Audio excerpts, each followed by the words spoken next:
파트 1 2025년 12월 14일 한국은행이 대한민국 금융시장에 충격적인 발표를 던졌습니다. 바로 뱅크런 대비 긴급 여신 제도를 도입한다는 것입니다. 여러분, 뱅크런이 무엇입니까? 은행이 망할 것 같다는 공포감에 예금주들이 한꺼번에 돈을 찾아가 결국 멀쩡하던 은행도 문을 닫게 만드는 금융 시스템의 사망 선고입니다. 그런데 대한민국의 중앙은행이 지금 이 사망 선고에 대비하고 있다고 공식화한 것입니다. 이게 얼마나 소름 끼치는 상황인지 감이 오시나요? 마치 병원에서 의사가 환자에게 건강하다고 말해놓고 뒤에서는 급히 장례식장을 예약하고 있는 꼴입니다. 더 기가 막힌 건 불과 6일 전인 12월 8일의 행보입니다. 그때는 시장에 돈이 부족하다며 국채 단순 매입을 통해 무려 1조 5천억 원을 긴급 수혈하겠다고 했습니다.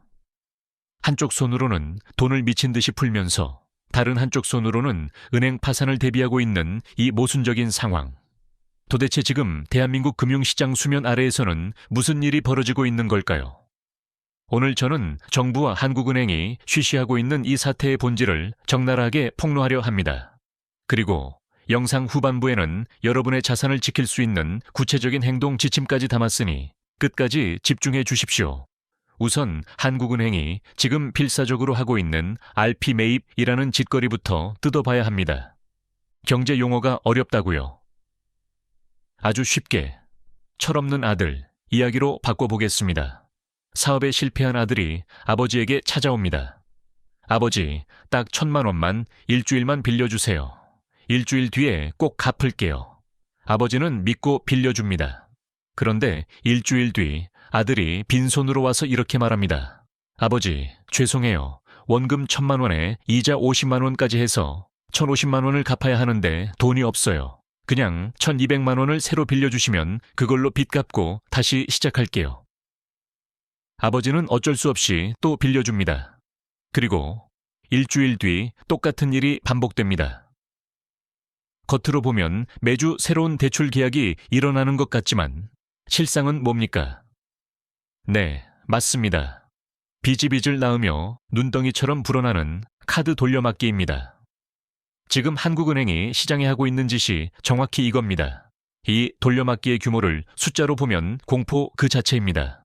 2025년 1분기 RP 잔액은 0.5조 원 수준이었습니다. 그런데 2분기에 2조 원, 3분기에 4.5조 원을 넘더니 4분기에는 무려 6.5조 원까지 치솟았습니다.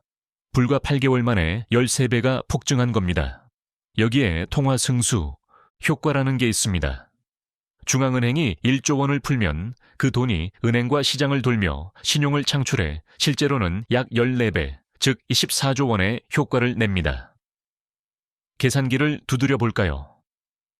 RP 잔액 6.5조 원에 국채 매입 1.5조 원, 여기에 통화 승수를 곱하면 시중에 풀린 유동성은 최소 80조 원에서 112조 원에 달합니다. 80조 원이면 강남 아파트 전체를 다 사고도 남을 천문학적인 돈입니다. 자, 여기서부터가 진짜 미스터리이자 공포의 시작입니다. 상식적으로 이렇게 돈을 헬리콥터로 뿌려대면 경제에는 어떤 일이 일어나야 합니까?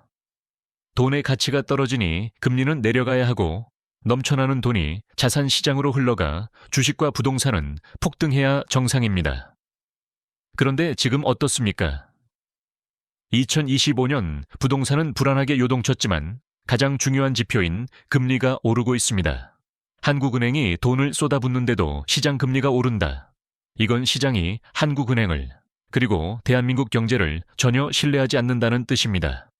마치 동네 가게 주인이 손님들에게 공짜로 물건 가져가세요 라고 외치는데 손님들이 물건을 집기는커녕 오히려 뒷걸음질 치는 상황입니다. 왜일까요? 손님들은 직감한 겁니다. 저 가게, 유통기한 지난 썩은 물건을 처리하려고 하는구나. 잘못 받았다간 탈락했다. 외국인 투자자들이 정확히 이 손님과 같습니다.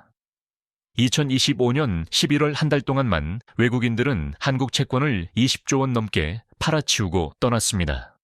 한국은행이 돈을 풀수록 그들은 한국 경제에 뭔가 우리가 모르는 치명적인 시한폭탄이 터지기 직전이구나 라고 판단한 겁니다. 금리가 계속 오르니 지금이라도 채권을 팔고 도망가는 게 상책이라고 생각한 거죠. 그렇다면 외국인들을 공포에 떨게 만든, 그리고 한국은행이 돈을 풀어 억지로 틀어막고 있는 그 시한폭탄의 정체는 도대체 무엇일까요? 이제 그 썩어 문드러진 환부를 들여다볼 차례입니다. 파트 2, 그 시한폭탄의 정체, 바로 부동산 PF 프로젝트 파이낸싱입니다. 쉽게 말해 건설 프로젝트를 담보로 돈을 빌려준 것인데, 이 대출이 지금 대한민국 경제의 피를 빨아먹는 좀비가 되어버렸습니다. 이 상황을 가장 정확하게 이해하려면 지금 한국 경제를 암 환자라고 생각해 보시면 됩니다. 시간을 2022년으로 되돌려 보겠습니다. 당시 이 환자에게서 초기 위암이 발견되었습니다. 물론 수술은 고통스럽습니다. 배를 가르고 환부를 도려내야 하니까요. 하지만 그때 수술했다면 항암 치료 좀 받고 1년 뒤엔 건강하게 퇴원했을 겁니다. 그런데 당시 주치의였던 정부와 금융당국은 어떤 선택을 했습니까? 아유, 수술하면 아프잖아요. 환자분 놀라십니다. 그냥 진통제 맞고 좀 쉬면 나을 겁니다. 라며 수술을 거부했습니다. 그 진통제가 바로 무제한 돈 풀기였습니다. 그렇게 4년이 지났습니다. 지금 2025년 환자의 상태는 어떻습니까? 암세포는 위장을 넘어간 폐, 뇌까지 전이됐습니다. 이제는 수술을 하고 싶어도 못합니다. 수술대에 올리는 순간 환자가 죽을 수도 있는 말기 상태가 된 것입니다. 앞서 파트 1에서 말씀드린 한국은행이 뿌려댄 그 80조 원 이상의 돈, 다 어디로 갔을까요? 건강한 기업의 투자나 여러분의 가계 소비로 흘러갔을까요? 천만에요. 그 막대한 돈은 전부 이 죽어가는 좀비 PF 사업장들의 산소호흡기 비용으로 빨려 들어갔습니다. 이자 갚는 데만 쓰이고 공중분해됐다는 뜻입니다. 돈을 아무리 풀어도 경제가 살아나지 않는 돈맥경화의 원인이 바로 여기 있습니다. 도대체 2022년에 무슨 판단착오가 있었던 걸까요? 모든 비극의 씨앗은 둔촌주공 일병 구하기에서 시작됐습니다. 기억하실 겁니다. 2022년 전 세계는 인플레이션을 잡겠다며 금리를 미친 듯이 올렸습니다. 미국도 유럽도 허리띠를 졸라매고 고통을 감수하자며 구조조정에 들어갔습니다. 말 그대로 경제 전쟁터에서 모두가 참호를 파고 방어 준비를 하고 있었죠. 그런데 전 세계에서 딱 한 나라, 한국만 딴청을 피웠습니다. 우리는 괜찮아. 건설사 망하게 둘 수 없어. 라며 오히려 규제를 풀고 빚을 내서 집을 사라고 부추겼습니다. 둔촌주공이라는 상징적인 재건축 단지가 무너지는 걸 막기 위해서였죠. 결과는 어땠습니까? 겉보기에 둔촌주공은 살아났고 재건축은 성공한 것처럼 보였습니다. 강남 집값도 다시 뛰었죠. 사람들은 환호했습니다.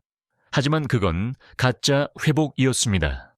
썩은 살을 도려내야 할 골든타임에 진통제를 놔버리니 부실한 건설사와 금융사들이 정부가 다 막아주네, 버티면 되네 라고 생각하며 구조조정을 거부한 겁니다. 이게 얼마나 위험한 도박이었는지 선진국의 사례와 비교해 볼까요? 2008년 금융위기 당시 미국을 보십시오.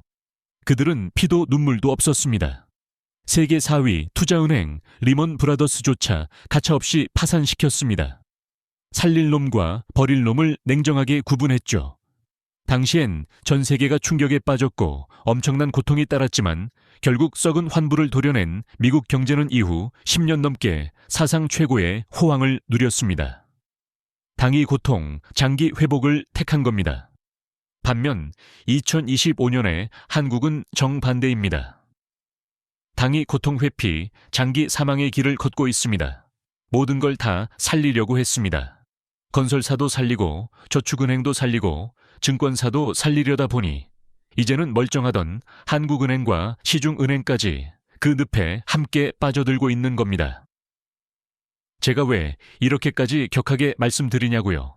이 PF 부실은 단순히 건설사 몇 개 망하고 말겠지 하는 문제가 아니기 때문입니다. 건설사가 돈을 못 갚으면 그 돈을 빌려준 저축은행이 망합니다. 저축은행이 흔들리면 1금융권 은행들도 자금 압박을 받습니다. 결국 그 끝에 있는 건 무엇입니까? 바로 여러분의 전세 보증금과 은행에 넣어둔 예금입니다. 한국은행이 뱅크런 대비 긴급 여신 제도를 만든 이유가 이제 이해되십니까? 그들도 알고 있는 겁니다. 이 좀비들이 쓰러지는 순간 여러분이 은행으로 달려갈 것이라는 사실을 말이죠. 하지만 정부와 한국은행은 지금도 관리 가능하다는 말만 앵무새처럼 반복하고 있습니다. 과연 그럴까요? 이제 우리는 냉정하게 미래를 내다봐야 합니다. 2026년, 과연 우리 앞에는 어떤 운명이 기다리고 있을까요? 파트 3차, 이제 우리는 갈림길에 서 있습니다. 2026년 대한민국 경제에는 두 가지 시나리오가 존재합니다. 이건 단순한 예언이 아닙니다. 현재의 데이터가 가리키는 필연적인 인과관계입니다. 여러분은 어느 쪽에 베팅하시겠습니까? 첫 번째 시나리오, 파국으로 가는 급행 열차. 지금처럼 정부와 한국은행이 어떻게든 되겠지 하며 폭탄 돌리기를 계속하는 경우입니다. 2026년 상반기 겉보기엔 평온할 겁니다. 외국인이 떠난 자리를 국민연금이 메꾸기 시작할 테니까요. 정부가 국민들의 노후 자금인 연금을 동원해 한국 채권을 사들이게 할 겁니다. 일시적으로 금리는 진정되고 언론은 위기는 끝났다며 샴페인을 터뜨릴 겁니다. 하지만 2026년 하반기 진짜 지옥이 문을 엽니다. 국민연금의 총알도 바닥이 납니다. 더 이상 받아줄 호구가 없다는 걸 간판 외국인 투자자들이 썰물처럼 빠져나갑니다. 원달러 환율이 1,500원을 뚫고 1,600원, 심지어 1,700원까지 치솟습니다. 환율 1,700원이 체감이 안 되시나요? 여러분이 타는 자동차 휘발유 가격이 리터당 2,500원을 넘습니다. 마트에서 사 먹는 빵, 우유, 고기 가격이 50% 이상 폭등합니다. 수입 물가가 미친 듯이 뛰면서 월급은 그대로인데 생활비는 2배가 드는 생존의 위기가 닥칩니다. 그리고 2027년 마침내 버티던 댐이 터집니다. 한 개의 다다른 부동산 PF 사업장들이 연쇄 부도를 일으키고 여기에 돈을 물린 금융사들이 자본 잠식에 빠집니다. 한국판 실리콘밸리 은행, SVB. 사태, 즉 아침에 눈을 떴는데 내 주거래 은행 앱이 접속되지 않는 일이 현실이 될 수 있습니다. 이것이 우리가 가장 피해야 할 최악의 미래입니다. 두 번째 시나리오, 고통스러운 수술, 그리고 회생, 지금 당장 메스를 드는 경우입니다. 2026년 상반기 뉴스는 비명으로 가득할 겁니다. 건설사 줄도산, 부동산 15% 추가 폭락, 정부가 회생 불가능한 좀비 기업들을 정리하면서 대기업 건설사 315곳이 워크아웃에 들어갑니다. 충격은 큽니다. 집값은 떨어지고 실업자가 늘어날 수 있습니다. 하지만 2026년 하반기 놀라운 반전이 일어납니다. 썩은 살을 도려내자 외국인 투자자들이 다시 한국을 쳐다봅니다. 한국이 드디어 정신 차렸구나. 이제 바닥이다. 라며 달러가 다시 들어옵니다. 환율은 1,400원 아래로 안정되고 금리는 정상화됩니다. 2027년 경제는 진짜 봄을 맞이합니다. 건실한 기업들이 망한 기업에 헐값 자산을 인수해 새로운 사업을 시작합니다. 양질의 일자리가 생기고 거품이 빠진 부동산 시장의 실수요자들이 들어옵니다. 지금 당장 15%의 고통을 감수하면 미래의 50% 파멸을 막을 수 있는 겁니다. 상식적으로는 당연히 두 번째 길을 가야 합니다. 하지만 제가 2026년을 비관적으로 보는 이유는 현실적으로 구조조정을 가로막는 세 가지 벽이 너무 높기 때문입니다. 첫째, 정치적 딜레마입니다. 선거가 다가오면 어떤 정치인도 국민 여러분, 지금부터 고통을 감내하십시오 라고 말하고 싶어 하지 않습니다. 표가 떨어지니까요. 폭탄이 내 임기 중에만 안 터지길 바라며 다음 정권으로 떠넘기기 바쁩니다. 둘째, 글로벌 복합 위기입니다. 만약 미국이나 중국 경제가 동시에 휘청인다면 한국만 동야청청 구조조정을 밀어붙일 체력이 없습니다. 외부 충격까지 겹치면 수술하다가 과다출혈로 죽을 수도 있다는 공포가 정책 결정자들의 발목을 잡습니다. 셋째, 안보 리스크입니다. 북핵 문제 같은 안보 이슈가 터진 상황에서 경제마저 흔들리면 국가 위기로 번질 수 있습니다. 그래서 일단 맞고 보자는 식의 미봉책이 계속될 가능성이 매우 높습니다. 결국 정부는 시나리오 1과 2 사이에서 우왕좌왕하다가 골든타임을 또 놓칠 확률이 큽니다. 그렇다면 정부가 우리를 구해주지 않을 때 우리는 각자 도생해야 합니다. 그렇다면 구체적으로 무엇을 보고 언제 어떻게 움직여야 할까요? 여러분의 재산을 지킬 수 있는 생존 시그널 5가지를 지금 바로 공개합니다. 메모할 준비하십시오. 파트 4 정부가 그리고 한국은행이 우리를 지켜주지 못한다면 내 자산은 내가 지켜야 합니다. 막연한 공포는 도움이 되지 않습니다. 우리는 데이터로 움직여야 합니다. 지금 당장 여러분의 스마트폰 메모장을 켜거나 달력에 이 5가지 숫자를 적어두십시오. 이것은 여러분의 생명을 지킬 금융방공호의 비밀번호입니다. 첫 번째 시그널, 국고채 10년물 금리입니다. 이건 외국인 투자자들의 마음을 보여주는 천개입니다. 기준점은 3.5%입니다. 만약 10년물 금리가 3.4%를 넘어가면 경고등이 켜진 겁니다. 이때 여러분은 가지고 있는 현금 자산의 20%를 달러로 바꾸십시오. 만약 3.5%를 돌파했다. 이건 외국인이 한국 시장 탈출 버튼을 눌렀다는 확실한 신호입니다. 달러 비중을 40%까지 늘리셔야 합니다. 만약 3.7%를 넘긴다면 그때는 비상 상황입니다. 한국 주식을 정리하고 해외 자산 비중을 50% 이상으로 가져가는 결단이 필요합니다. 두 번째 시그널, 원달러 환율입니다. 한국 경제의 최후 방어선이죠. 1,500원이 1차 저항선입니다. 이 선이 뚫리면 수입 물가가 폭등할 겁니다. 당장 필요한 생필품이나 장비가 있다면 미리 사두는 게 이득입니다. 50원을 넘어서면 해외여행이나 유학 계획은 전면 재검토하십시오. 그리고 1,600원이 돌파되는 순간 기업들의 부도가 현실화됩니다. 이때부터는 수익이 아니라 생존이 목표입니다. 고정 지출을 극도로 줄이고 현금 흐름을 확보하십시오. 세 번째 시그널, 앞서 강조했던 한국은행 RP 잔액입니다. 이건 한국은행이 얼마나 다급한지를 보여주는 지표입니다. 한국은행 보도자료를 유심히 보세요. 만약 RP 잔액이 전월 대비 2조 원 이상 급증했다. 금융시장 발작이 시작됐다는 뜻입니다. 3조 원 이상 증가한다면 부동산 매도를 심각하게 고민해야 할 타이밍입니다. 그리고 5조 원 이상 폭증한다면 그건 현금이 왕인 시기가 왔다는 뜻입니다. 부동산, 주식 다 필요 없습니다. 무조건 현금을 쥐고 있어야 헐값이 된 자산을 주울 기회가 옵니다. 네 번째 시그널, 국민연금의 채권 매입 속도입니다. 마지막 구원 투수인 국민연금마저 흔들리면 끝장입니다. 국민연금의 국내 채권 투자 비중이 25%를 넘어서는지 감시하십시오. 25%에 근접하면 정부가 연금까지 털어서 막고 있다는 뜻이기에 금리가 일시적으로 내려갈 수 있습니다. 하지만 속지 마십시오. 이때가 바로 여러분이 탈출할 수 있는 마지막 매도 기회입니다. 마지막 5번째, 가장 치명적인 뱅크런 조짐입니다.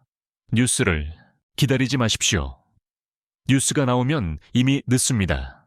저축은행 연체율 급등 보도, 금융감독원의 긴급 점검 발표, 이런 단어가 들리면 뒤도 돌아보지 마십시오. 즉시 여러분의 예금을 확인하세요. 5천만 원이 넘는 예금은 무조건 쪼개서 다른 은행으로 분산하십시오. 예금자 보호 한도는 은행별로 적용됩니다. 설마 내 주거래 은행이 망하겠어? 라는 안이한 생각이 평생 모은 돈을 공중분해시킬 수 있습니다. 망설임이 가장 비싼 비용입니다. 여러분, 지금 이 순간에도 한국은행의 윤정이는 쉴 새 없이 돌아가고 PF라는 암세포는 자라고 있으며 금리는 우리 목을 조여오고 있습니다. 이제 선택지는 딱 2가지뿐입니다. 첫 번째 선택, 정부가 알아서 하겠지 라며 눈과 귀를 닫고 사는 겁니다. 그 결과는 참혹할 겁니다. 2027년쯤 인플레이션과 자산 가격 폭락으로 여러분의 자산 가치는 앉은 자리에서 30% 이상 증발해 있을 겁니다. 두 번째 선택, 오늘 제가 말씀드린 이 경제 계기판을 매일 체크하며 미리 움직이는 겁니다. 역사는 항상 반복됩니다. 1997년 IMF 때 달러를 사둔 사람들, 2008년 금융위기 직전 부동산을 정리한 사람들, 2020년 코로나 폭락장에서 현금을 쥐고 있던 사람들. 이들이 운이 좋아서 부자가 됐을까요? 아닙니다.